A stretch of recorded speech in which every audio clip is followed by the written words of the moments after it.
அவர்கள் சொல்லி எல்லாரும் ஏகோபிச்சு கூடி, நமக்கு மேல அவங்களுக்கு மேல ஒரு டாக்டர், மெய் டாக்டர் இருக்காரு தெரியல, இங்க வடலூர்ல மெய்ஞானி ஒருத்தர் இருக்கிறாரு அவங்களுக்கு தெரியறது இல்ல. இவங்கதான் சுத்த எப்ப உங்களுக்கு தெரியுமா அவரு எதுல விட்டு அந்த விஞ்ஞானியான டாக்டர் பச்சை கிரீன் சைன் போட்டு இந்த மாதிரி இந்த பீஸ் எல்லாம் எடுக்கணும், இந்த அம்மாவை நாளும் காப்பாத்துவோம், எல்லாரும் ஆளுக்கான ட்ரெஸ் எல்லாம் மாத்திக்கிட்டு அருவா கோடாலி கம்பளி எல்லாம் எடுத்துக்கிட்டு வாங்கடான்னு எல்லாம் தயாராகிறாங்க. அடுத்த ரூம்ல இந்த பெண்ணை கொண்டு வந்து அறுவை சிகிச்சை ரூம்ல ஃபுல்லா படுக்க போட்டிருக்கு பிளாட்டா. அப்ப இந்த நர்ஸ் பெண் இருக்குல்ல, இந்த பெண்ணுக்கு பெண் என்றால் பேயும் இறங்கும் இல்லவா, அதனால இவர்களுக்கு மிகப்பெரிய தாக்கம். ஐயோ முதல் பிரசவம் ஆயிற்று, இந்த குழந்தைய பீஸ் பீஸா எடுக்கிறதாவது, இவளுக்கும் ஒரு உத்தரவாதம் உண்டான இவளுக்கும் உத்தரவாதம் இல்லையே என்ற வயிற்றெரிச்சல் தாங்க முடியாம அந்த பொண்ணு காவல் காத்துட்டு இருக்கு மற்ற டாக்டர்கள் வரும் வரை. உடனே எல்லாரும் வர வரையிலும் 10 நிமிஷம் நின்றுக்கும் போல இருக்கு. உடனே சரி இந்த சொற்பொழிவுல இந்த குள்ளா போட்ட ஒருத்தன் சொன்னானே, அவன் சொன்னதை செய்து பார்ப்போம்னு சொல்லி ஒரு பண்ணி இருந்திருக்கு. அந்த வைத்த அருட்பெருஞ்சோதி அபயம், அருட்பெருஞ்சோதி அபயம் சொல்லி 3 தடவை தடவி இருக்கு. 3வது தடவை கை அடிபட்டு இருக்கு, கத்திருக்கு குழந்தை. இது சத்தியமாக நடந்தது அந்த ஊர்ல, உண்மைதானே? இவர்கள் அந்த ஊர் அந்த சாட்சி.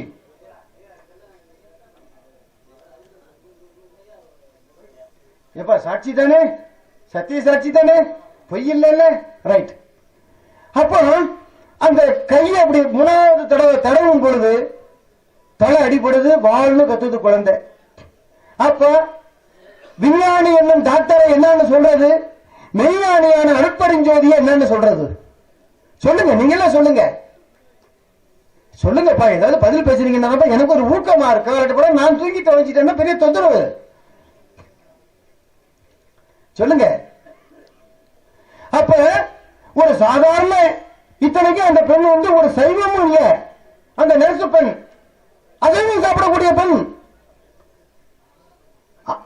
அந்த உணர்வு எங்கெங்கு இருந்து ஏதேது வேண்டினோ அங்கங்கு இருந்து அருள் அருட்பெருஞ்சோதி, நீ செஞ்சுட்டு வந்துடாதே, இருந்து செய், ஐயாவுடைய உத்தரவு.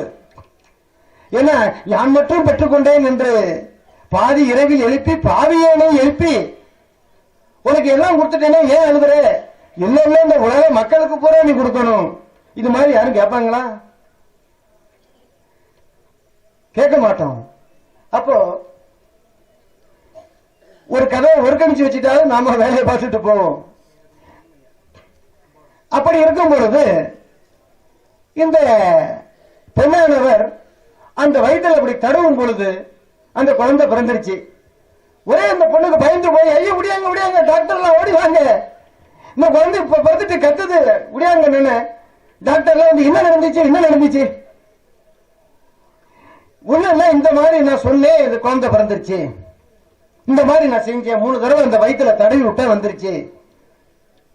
உடனே அந்த பெண்ணுக்கு பாராட்டி அந்த பெண்ணுக்கு எல்லாம் செஞ்சிருக்காங்க, அந்த எல்லாருமே செஞ்சிருக்காங்க. அதெல்லாம் வெளியே கொண்டாட மாட்டாங்கிறான் யாரும். மாதா கண் விழித்தாள்,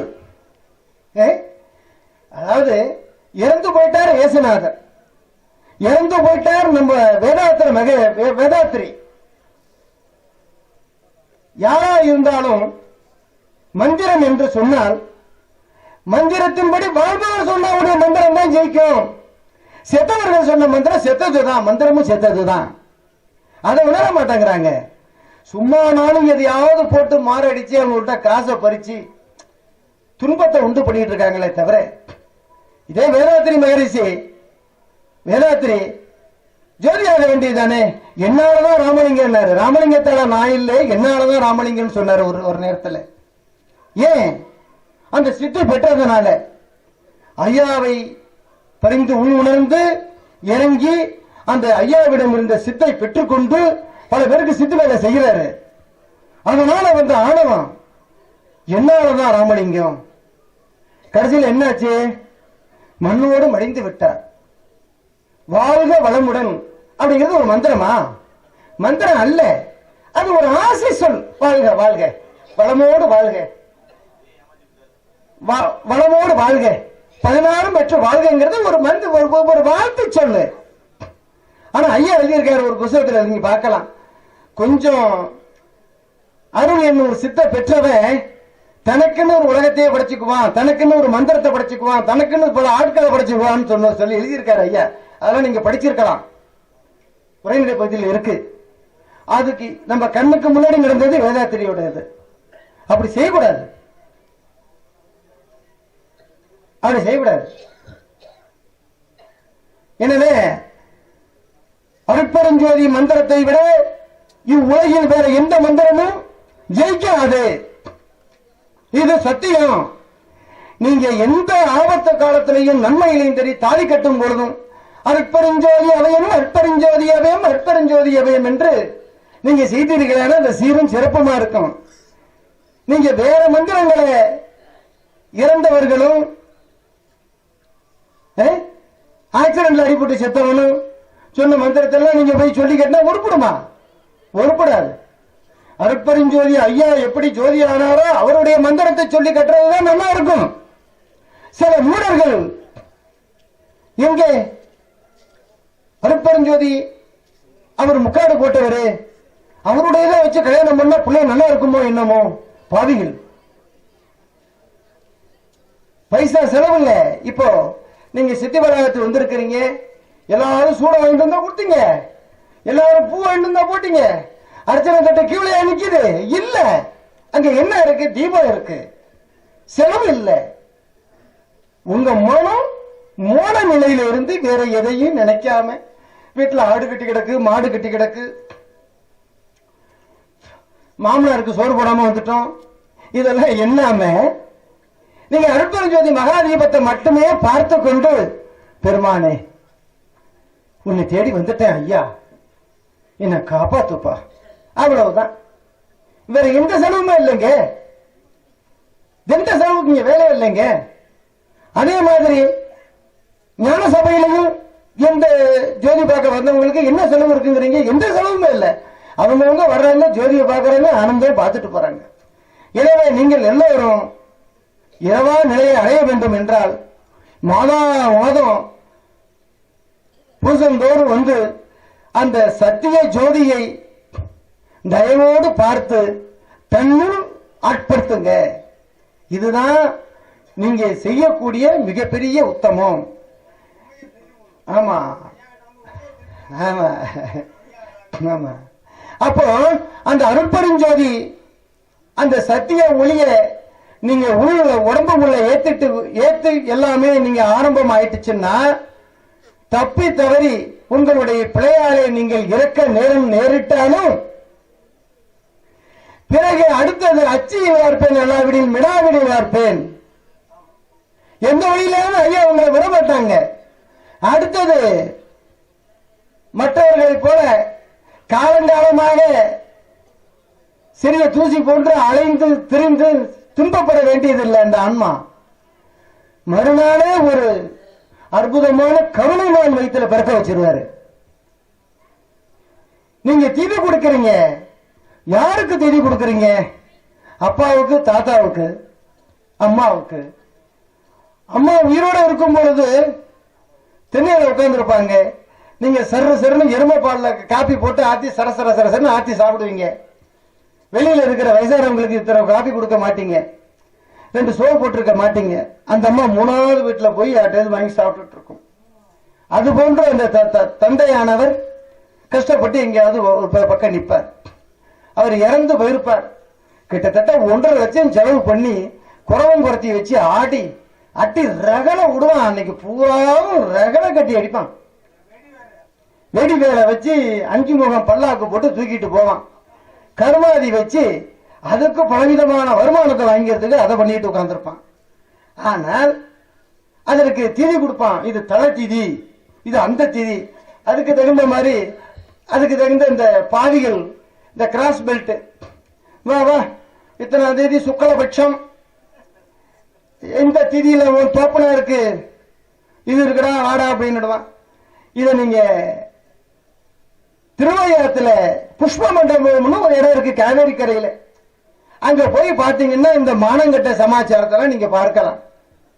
இந்த ஐயா இவருடைய தாத்தாவுக்கு கொடுத்துட்டு வந்திருப்பாரு. ஏன்னா நம்ம தாத்தா தேடி சுத்து நம்மள்கிட்ட இருக்கு, மண்டை நிறைச்சாலும் நம்ம அது நிறைக்க வேண்டாம் அப்படின்னு சொல்லி ஒரு மூட்டை காய்கறியை வாங்கிட்டு கன்னியாகுமரியிலிருந்து இது வந்திருக்கும். காலங்காட்டி இது இலை போட்டு திதி கொடுத்து அதுக்குள்ள அர்ப்பணம் பண்ணி இருக்கும் அந்த ஐயன்ட்ட. அவன் என்ன பண்றான், அடுத்தது அதை அப்படியே அள்ளி பத்திரமா வச்சு முடிச்சுட்டு போயிட்டு வாங்க, ரைட் முடிஞ்சு போச்சு. திரும்ப இவரு போறாரு, இவங்க அப்பா இருக்க இல்ல யாருக்கும் மூதாதையர் கொடுக்க போறதுக்கு, இங்க வாங்க வெளியில வாங்க போறேல, உங்களுக்கு எவ்வளவு உள்ள செய்யணும், 100 ரூபாயில செய்யணுமா 2000 செய்யணுமா, இல்ல ஒரு 500 ரூபாய் செஞ்சா போதீங்க, ரைட் நீ எங்க விட டே போய் இந்த கடையில போய் எல்லாம் வாங்கிட்டு வா. அவன் ஒரு மூட்டையை தூக்கிட்டு வருவான், எல்லாம் விரிச்சு போட்டு. யாரு இவங்க தாத்தனுக்கு கொடுத்தது, தாத்தன் வந்து கையில வாங்கியிருக்க மாட்டான், இவங்க அப்பனுக்கு வரும். அது பாருங்க எல்லாம் பாத்தீங்கன்னா பான்பராக்கு கொத்த கொத்த கொத்தன்னு போட்டு மென்னுக்கிட்டு பெல்ட்டை போட்டுக்கிட்டு உட்காந்துருக்கான், கசாப்பு கடையில கறி வெட்டுற மாதிரி உட்காந்துருக்கான். யார் அந்தணன்? இச்சை இல்லாதவன் அந்தணன்.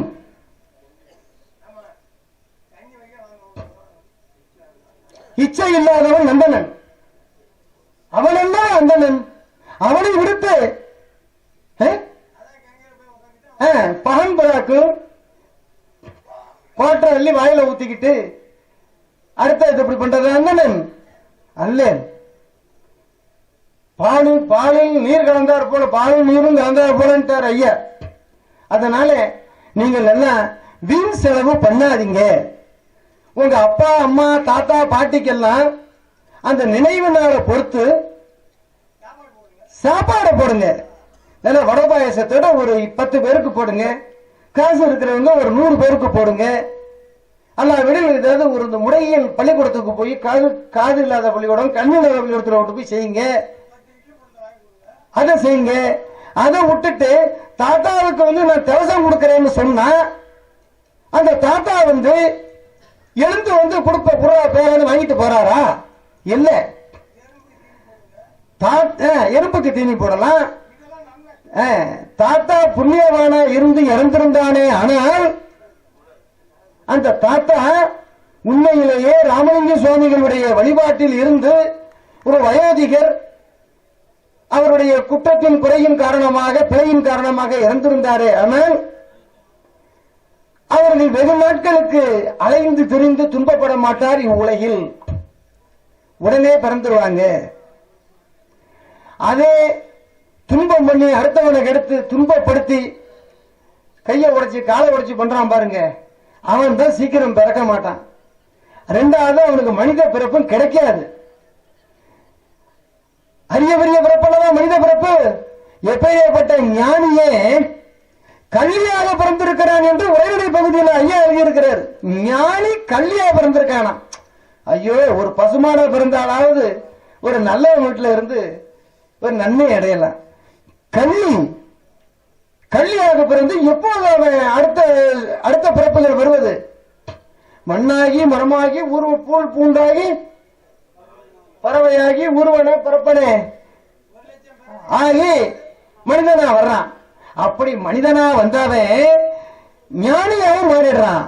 ஞானியாக மாறினவன் தன்னுடைய மேலறிவு இல்லாத ஒரு பேயினாலே அவன் இறந்து கல்லியா போயிடுறான். ஏன்?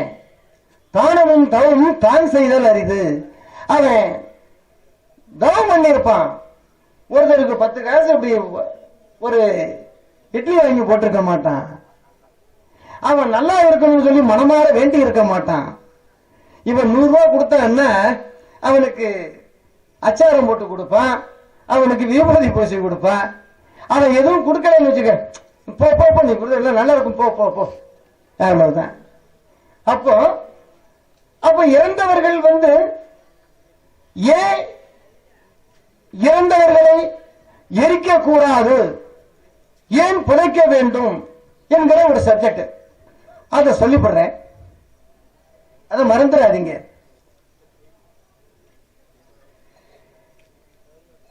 இறந்தவர்களே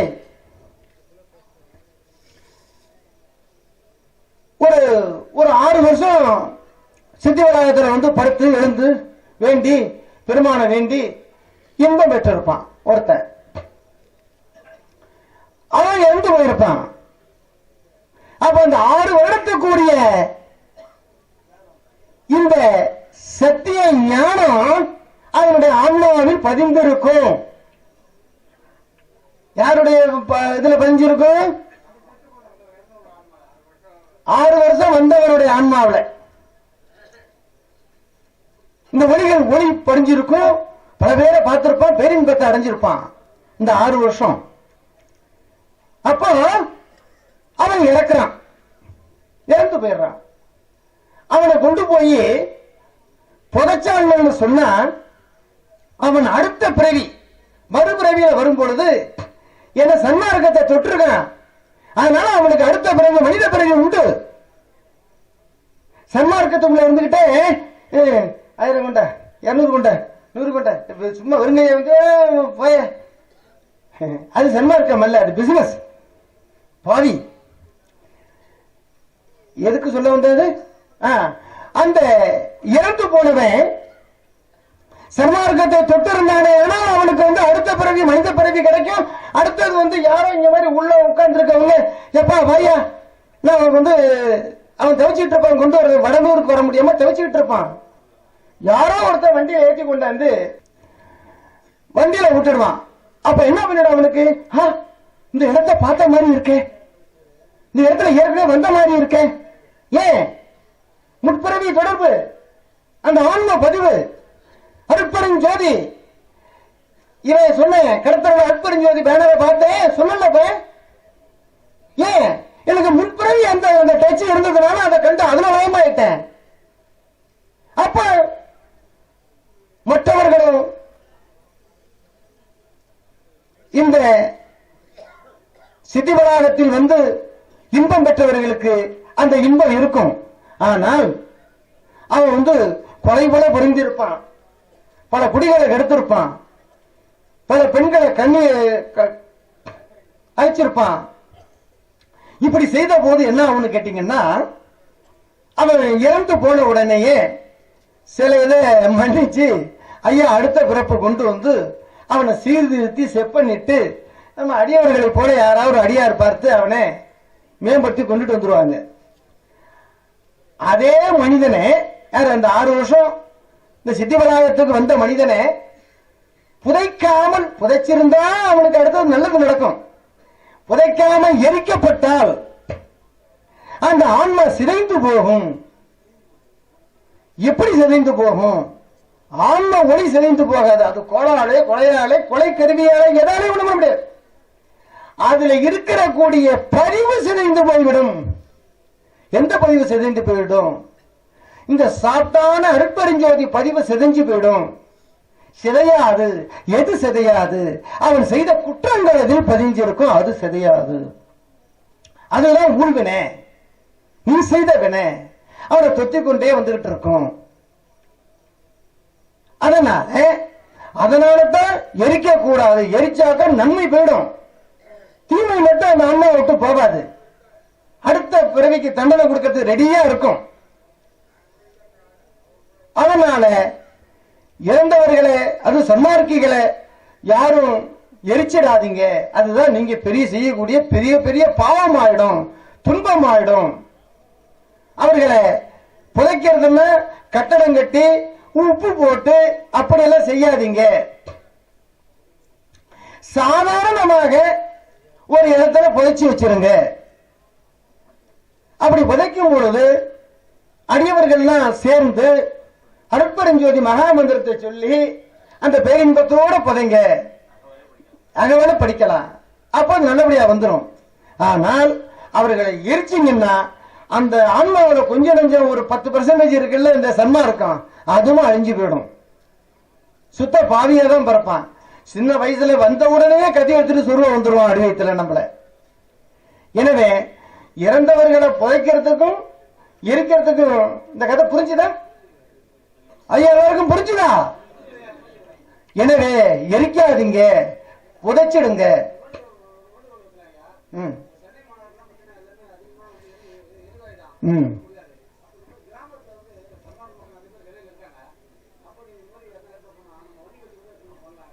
ஆமா ஆமா, அது தேட்டில மிதக்கக்கூடிய சென்னையில அப்படிதான் இருக்கும், இருக்கக்கூடிய இறக்கத்துக்கு அப்படிதான் இருக்கும்.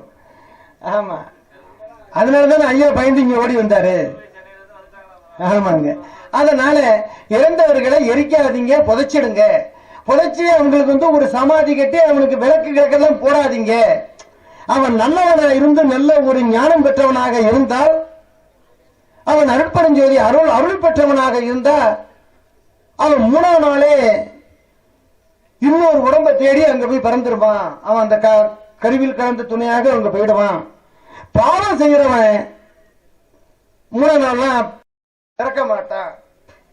அவன் பல ஆண்டுகள் ஆகும், கல்லாகவும் மலையாகவும் இதாகவும் இருப்பான். அப்போ ஒரு உடைந்த மண்ணு கட்டி உடைந்ததுனால ஐயா வருத்தப்பட்டதாக இருக்கு. ஏன்? அது ஆன்ம துகள்கள் வீண் போயிடுச்சே அப்படின்னு சொல்லி ஐயா மன நொந்து போறாரு. அப்படியானா இந்த கருங்கல் மலையெல்லாம் என்ன, இப்ப நம்ம போட்டு உட்கார்ந்து இருக்கோம், இதெல்லாம் என்ன? இதெல்லாம் ஆன்ம துகள்கள் தான். இப்ப இந்த ஆன்ம துகள்கள் எத்தனை காலம் ஆகும் இது மீண்டும் மனித பிறப்பெடுக்க எடுப்பதற்கு? பல கோடி ஆண்டுகள் ஆகும்.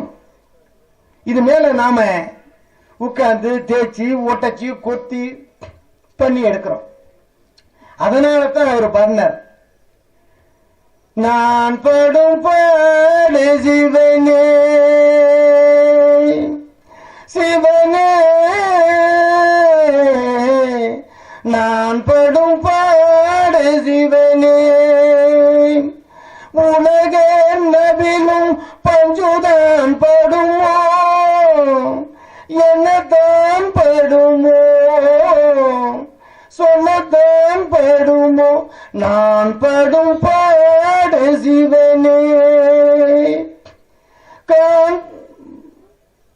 காண்படும் கண்ணியில் மான் படுமாறு கலங்குகின்றேன் கலங்குகின்றேனே, நான் படும் பாடு சிவனே. ஏன் படுகின்றனை எந்திரங்காயனில் என்ன செய்வனே என்ன செய்வனே, நான் படும் பாடு சிவனே. இந்த பாடுபட வேண்டி இருக்கும். அந்த பருத்தி பஞ்சானது என்ன பாடுபடுது? பருத்தி காலையிலிருந்து வெடிச்சு வருது, அதை எடுக்கிறான், மிஷின்ல விட்டு கடைகிறான், விதை வேற பஞ்சு வேற எடுக்கிறான், சரி செய்து ஆடைகளாக மாற்றான். ஆடைகளை கட்டி நம்ம என்ன பண்றோம்? அரைக்கிறோம். அப்புறம் மிஷின்ல விட்டு புளிஞ்சு எடுக்கிறோம், சோடாப்புல விட்டு வேக வைக்கிறோம். அப்புறம் இந்த என்னமோ வெள்ளாமையில வச்சு வெளுக்கிறோம். அப்புறம் எல்லாம் முடிஞ்சு துவைச்சிக்கு வச்சு கொண்டாந்து காய வைப்பான். அப்புறம் அயன் பாக்ஸ் மேல போட்டு தேய்ப்பான். என்ன பாடுபடுது பாருங்க இந்த பஞ்சு. அந்த பஞ்சை விட கேவலமாக நான் பட்டேங்கிறார் ஐயா. அந்த மாதிரி பாடலாம் பட வேண்டாம். எந்த தெய்வத்தை சிறு தெய்வத்தை போய் கும்பிட்டீங்கன்னாலும் அது சோதனை கொடுக்கும். ஏன்னா அவனே சோதனைக்கு பிறந்தவன். ஆனா ராமலிங்கத்தை கும்பிட்டீங்கன்னா சோதனை வராது, சோதனை செய்ய மாட்டார். எவ்வளவு தப்பு பண்ணீங்கன்னாலும் அந்த தப்ப ஒரு 10 தடவை 100 தடவை பொறுத்துக்கிட்டே வருவாரு. அது ஒண்ணு நீங்க சுதாரிச்சுக்கிட்டு ஐயோ நான் விட்டுட்டேன், இன்னும் என்ன நீ கைவிட்டுறாதே, கைவிட மாட்டேன் என்று ஓதோது சங்கே கனக சபையான் என்று ஊதோது சங்கே பொய்விடச் செய்தான் என்று ஊதோது சங்கே என் பூசை வலித்ததென்று ஊதோது சங்கே என் எண்ணம் பலித்ததென்று ஊதோது சங்கே யமசபையான் என்று ஊதோது சங்கே ஊதோ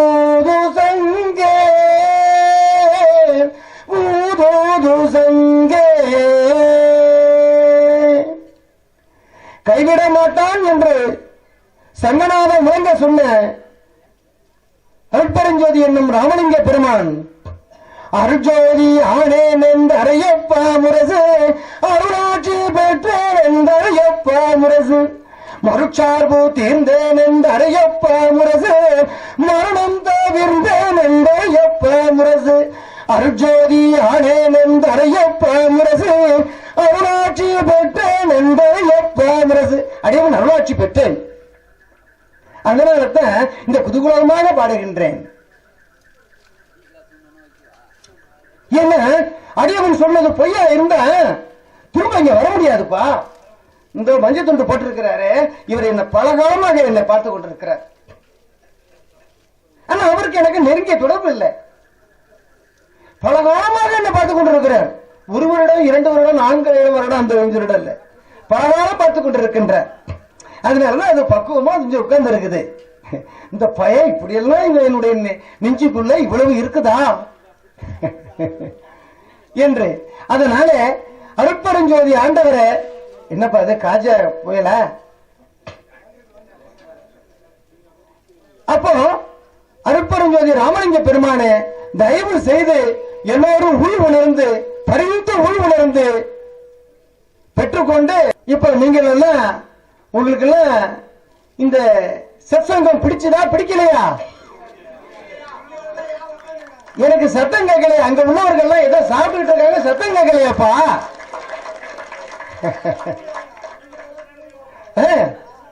பிடிக்கலன்னா தூங்குவாங்க. அதனால நீங்கள் எல்லோரும் தயவு கூர்ந்து சொல்றேன், அருட்பெருஞ்சோதியை விட இவ்வுலகில் வேற எந்த தெய்வமும் இல்லை. ஏன்னா ரொம்ப ஏழ்மையான ஒரு தாயார்கிட்ட வளர்க்கப்பட்டு 10 பாத்திரம் தேய்ச்சி அந்த அம்மா கொண்டாந்து சாப்பாடு கொடுத்து வளர்க்கப்பட்ட ஐயா, அவருக்குத்தான் தெரியும் நம்மளுடைய அருமை. நாம எங்க இருந்து அருட்பெருஞ்சோதி அபயம் என் ஐயா என்று அவரினால் அங்கே வந்து சேர்ந்து விடுவார்கள். பசித்திரு, தனித்திரு, விழித்திரு பதவி. அப்போ பசித்திருன்னா என்ன? பசித்திரு யாரோ அறவயிறு சாப்பாடு சொன்னாங்களே. சாப்பாடு ராமர்களுக்கு சாப்பாடு தான் அறவயிறு, அது அல்ல. சாப்பாடு வந்து அரை வயிறு சாப்பாடு, 1/4 வயிறு தண்ணி, 1/4 வயிறு வெட்டிடும், அது புறத்துல. ஆனால் ஞான பசி இன்று வருமோ நாளை வருமோ என்று வருமோ, ராமலிங்கம் என்ன என்னைக்கு என் உடம்புல வந்து குடிகொள்ளுமோ, என்னைக்கு நான் கண்டுகொள்வேனோ ஐயா, நான் என்ன பண்ணுவேன், நான் என்னைக்கு வந்து உன்னை கண்டுகொள்வேன், அந்த பசி. சரி, வந்து விட்டார், அந்த பசி தீருது. அப்ப என்ன பண்ணணும்? தனித்திருத்தல் வேண்டும். தனித்திருத்தல்னா நீங்க பாட்டுக்கு ஒரு ரூமுக்குள்ள போய் கதவை சாத்திக்கிட்டு அங்க நிஷ்டானுபூதியில் இருந்தீங்கன்னு வச்சுக்கோங்க, நம்ம ராமானுஜர் மாதிரி இருக்க வேண்டியதுதான். 1000 வருடம் 900 வருடம் அப்படியே இருந்து நிஷ்டானுபூதியில் இருந்து யாருக்கு என்ன பயன்? ஒரு பயனும் இல்லையே. ராமானுஜர் யாருக்கும் ஆசீர்வாதம் பண்றாரா? இல்ல நல்லதை சொல்றாரா கெட்டதை சொல்றாரா? இல்லையே. அதனாலதான் ஐயா நிஷ்டானுபூதி வேண்டாம். அப்ப தனித்தரு என்ன? தனித்தரு எல்லோருடனும் பேசணும், எல்லாமே செய்யணும். ஆனால் மனம் அருளில் தனித்திருத்தல் வேண்டும். ராமலிங்கத்தையே எண்ணி எண்ணி எண்ணி எண்ணி தனித்திருத்தல் வேண்டும். எல்லாரோடையும் பேசணும். வாங்க தம்பி பையா போங்க வாங்க, இந்த காஜா போயெல்லாம் அது முட்டாசி கட்டி நிக்குது, அது ஒரு மீனவர் குளம். அது வந்து அங்க இருந்து ஒரு சபை வச்சு நடத்துது. அது அது இப்படி எல்லாரோடையும் எல்லாருமா இருந்துச்சு. அந்த முண்டாசை மூஞ்சிய காட்டுப்பா. அது கேளுங்க ஐயா, சாதாரணமா என்னப்பா பண்றேன் ஏது பண்றேன்னு கேட்டேன். இல்ல இல்ல நான் இப்படி இருக்கேன், நான் போனேன் வந்தேன், நான் பால் சாப்பிடுவேன், மோர் சாப்பிடுவேன், இப்படி எல்லாம் சாப்பிடுவேன். அட பாவி, வீணா போயிடாது அப்படி சொல்லி பால் மோர் தயிர்லாம் சாப்பிடறத நிறுத்து, அதெல்லாம் விஷம். பெருமானுடைய நிலை கொண்டு உரிமையில் இரு அப்படின்னு சொல்லி அதுக்கு சொன்னோன்னா அது அந்த மாதிரி நல்லபடியா வாழ்ந்துகிட்டு இருக்குது. அதுக்கு சிறிய கஷ்டம். என்ன கஷ்டம்னா, அந்த சபை வச்சு நடத்துது. என்ன ஊருப்பாது? முத்துக்குடா. அது என்ன மாவட்டம்? புதுக்கோட்டை மாவட்டத்தில் முத்துக்குடான்னு ஒரு அந்த ஆவுடையார் கோயிலுக்கு அருகே அங்கே ஒரு சபை வச்சு நடத்துது. அதுக்கு காசு பணம் இல்லை. அதனால அந்த கஷ்டத்தை பெருமான் தீர்த்து வைக்கணும், பெருமான் தீர்த்து வைக்கணும் வருது. ஆனால் அதுவும் தீர்க்க கூடும். இது மீனவர் இனத்தில் உள்ளது. எந்த நேரத்திலையும் மீனோட கட்டி புரண்டது. அதை விட்டுட்டு தனிச்சு பெரின்பமாக திகழுது. அது போல நிறைய பேர் இருக்காங்க. இங்க வந்திருக்கிறவங்க எக்கச்சக்கமான பெருமானுடைய அருளை எண்ணி அந்த இன்பத்தை அடைவதற்கு காத்திருக்கக்கூடியவர்கள் நிறைய பேர் இருக்காங்க. அதனாலே நீங்க வீண்காலம் கழிச்சிடாதீங்க. பசித்திரு, தனித்திரு, விழித்திரு. அருட்பெருஞ்சோதி அவையும் விழித்திருன்னா விடிய விடிய விடிய விடிய கண்ணு முடிச்சுக்கிட்டு ராமலிங்கம் வருவாரு ராமலிங்கம் வருவாருன்னு உட்கார்ந்து இருக்க கூடாது. அருள் இன்பத்தை தான் உணர்ந்த உடனேயே விழிப்புணர்வு வந்துவிட வேண்டும். என்ன விழிப்புணர்வு வந்துட வேண்டும்? அருள் சித்து வந்துருச்சு. விழித்தரு. என்ன விழிப்பு? அருள் விழிப்பு. ஐயா, அப்ப என்ன பண்ணுவீங்க? அருள் விழிப்பு என்பது சாதாரண ஒரு ஓமானம் காட்டுறேன் உங்களுக்கு. அந்த ஒரு உன்னதமான ஒரு அருள் சக்தி லேசா அப்படி இப்படி வந்துருச்சுன்னா, இன்னைக்கு திடீரென்று இவரை பார்க்கணும்னு நினைப்பீங்க. நீங்க வீட்டுக்குள்ள போயிட்டு வெளியே வரீங்க, இவர் வாசப்பட்டு வந்து நிற்பார். அது மாதிரி சரணாகதி அடைந்த மனிதன் நீங்க சண்முகம் என்கிற ஒரு ஐயா இருக்கிறார். சரணாகதி அடைஞ்சவன் எந்த நிலைக்கு சொன்னாலும் அது ஐயா எனக்கு தெரியாது, என்னால் ஆவது எதுவும் இல்லை, என்ன விடு. அப்படி சரணாகதி அடைஞ்சவன் அவன் என்ன நினைக்கிறானோ உடனே உடனே நினைக்கான். ஊர்ல நடவு நடுவதற்கு ஆள் இல்ல. வர்ற ஆளெல்லாம் பணக்காரனுக்கு போகுது, இவனுக்கு ஆள் இல்லை. ஆனால் எனக்கு ஐயா ஆள் வர சொல்லுவார் அப்படின்ட்டு உட்கார்ந்து இருக்கிறான். எங்க அடுத்த கிழமை 20-30 நடவாளிகள் ஐயா நடவுக்கு வர்றேன் சொல்லிட்டு போய் நடவு நடுறாங்க. இது மாதிரி நிறைய நடக்குதுங்க. அப்ப அருள் ஆற்றலினால் நடந்த சித்து, அந்த சித்து வரும் பொழுது விழித்திருத்தல் வேண்டும். பதவி விழித்திருத்தல் வேண்டும். அங்கே ஆணவம் என்னும் பெரும்பாலாவி காத்து கொண்டிருப்பான். யாரு? ஆன்மாவுக்கு ஆணவம் இயற்கை என்று ஐயா சொல்லி இருக்காங்க. அந்த ஆன்மாவில் உள்ள ஆணவமானது நமக்கு தான் அருள் எல்லாம் நடக்குது. நமக்கு தான் இவனை வர சொன்னா வர்ற, வண்டிகாரனை வர சொன்னா வர்ற, இந்த அப்படி இதை இப்படி பொண்ணாக மாறுன்னு சொல்லி இதை மாத்துவான். அங்கே அதுவும் மாறலாம். ஆனா ஆணவம் இருக்கும்.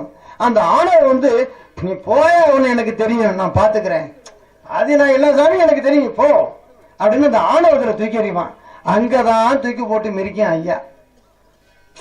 எனவே விழித்திரு, அங்கதான் விழிச்சிருக்கணும். அந்த அருள் என்னும் சித்து நமக்கு கைக்கு கிடைத்த உடனே அங்க நாம மிகவும் பணிவாயிடணும். நினைந்து நினைந்து பணிந்து பணிந்து அந்த நிலையை அங்க உருவாக்கிக்கணும். புரியுதா? அகத்துல. எனவே உங்களுக்கு எல்லாருக்கும் ரொம்ப சந்தோஷமா இருந்தா நீங்க உங்களுடைய பெருமின்பத்தை தெரிவிக்கலாம். இல்லை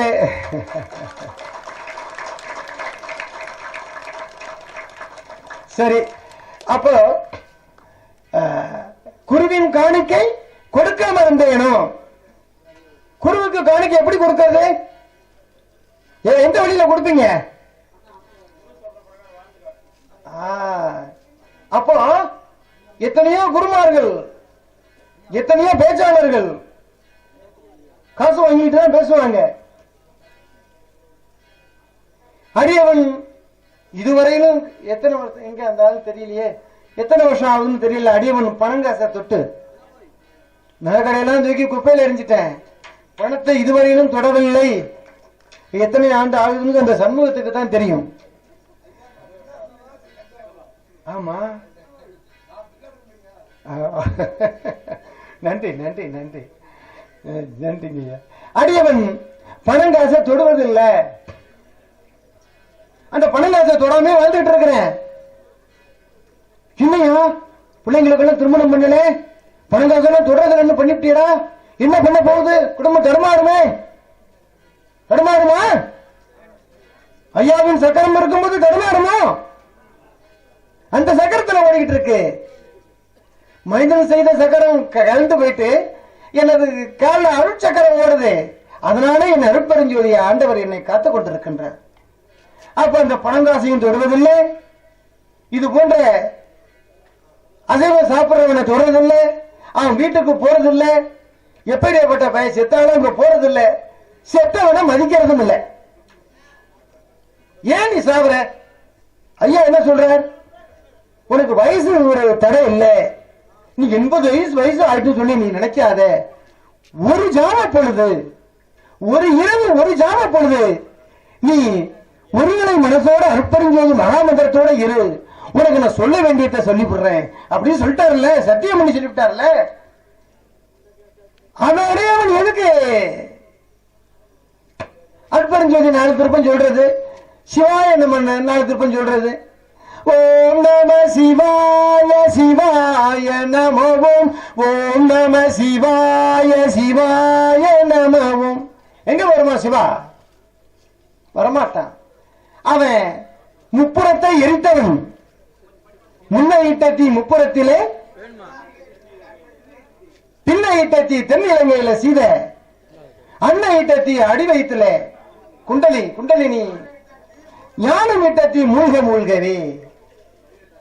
அப்போ அந்த கோரம் தாங்க முடியாம முப்புறத்தையும் மறைத்து விட்டார் சிவன். அது தகுமா? ஐயா சொல்றார் உரையண்ட பகுதியில் ஆறாம் திருமுறையில் சொல்றார், சிறு சிறு ஒளியை பெற்றுக்கொண்டு பாடாத படுத்தி விட்டார்களே. அந்த பாடலாம் நீங்க படிச்சிருந்தீங்கன்னா தெரியும், படிச்சு பாருங்க. என்னப்பா சவுண்ட் கேக்குது? சிறு ஒளியை பெற்றுக்கொண்டு படாத பாடு படுத்தி விட்டார்கள் அப்படின்னு ஐயா வருத்தப்படுறாரு.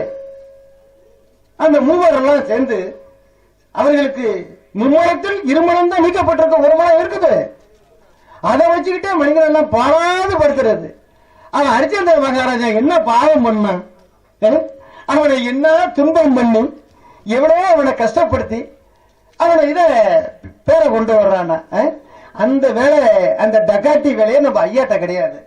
அற்பெருஞ்சோதி ஐயா அபயம் என்னை காப்பாத்துன்னு சொன்னா போதும், ராமலிங்க பெருமான் ஓரோடி வந்து காப்பாற்றுவார் என்பதை சொல்லி இந்த அருட்பெருஞ்சோதி அருள் பெற்ற இந்த மகாமந்திர மகா சபையில் அருட்பெருஞ்சோதி திருமாளிகையில் இந்த சொற்பொழிவு ஏற்றி வைத்த ஜோதி ராமலிங்கம் ஐயா அவர்களுக்கும், நந்தியம் பெருமான் நந்தி சரவணன் தர்மகர்த்தா ஐயா அவர்களுக்கும், என் அருள்ஜோதி ராமலிங்க பெருமானுக்கும் நன்றியை தெரிவித்துக் கொண்டு, நீங்கள் எல்லோரும் குருவின் காணிக்கை கொடுக்க மறந்துடாதீங்க. அந்த காணிக்கை எனக்கு இப்பொழுதே கொடுங்க. எப்படின்னா அருட்பெருஞ்சோதி மகாமந்திரத்தை ஒரு 3 தடவை முன்ன சொன்ன மாதிரி சொல்லுவோம், அதுவே எனக்கு காணிக்கையாகும். அருட்பெரும் ஜோதி அருட்பெரும் ஜோதி தனி பெரும் கருணை அருட்பெரும் ஜோதி. சொல்லுங்க.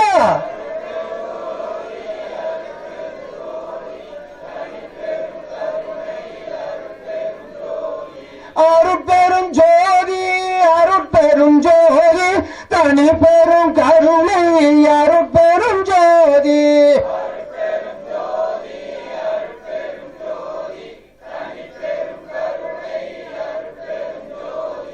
அருட்பெரும் ஜோதி அருட்பெரும் ஜோதி தனி பெரும் கருணை அருட்பெரும் ஜோதி.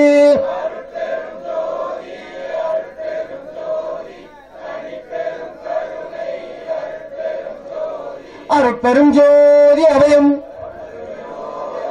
அருட்பெருஞ்சோதி அபயம்